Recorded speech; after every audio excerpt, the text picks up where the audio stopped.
بنی اسرائیل ایک ایسی قوم تھی جو سمندر کے کنارے آباد تھی۔ مچھلیاں ان کی روزی تھیں اور سمندر ان کا سہارا۔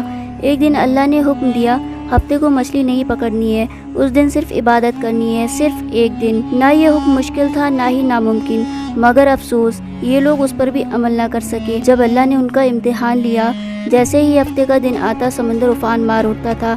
مچھلیاں اس طرح نظر آتی تھیں جیسے خود بلا رہی ہوں، آؤ ہمیں پکڑ لو، اور باقی دنوں میں سمندر ایسے خالی ہو جاتا تھا جیسے مر گیا ہو۔ یہیں سے ان کی نیت میں کھوٹ آ گئی اور وہ خود کو بہت چالاک سمجھنے لگے۔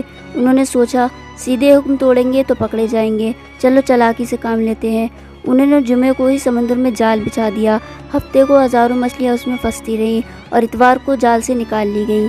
انہیں لگا وہ اللہ کو دھوکہ دے گئے اور بے شرمی سے کہنے لگے ہم نے تو ہفتے کو مچھلی پکڑی ہی نہیں۔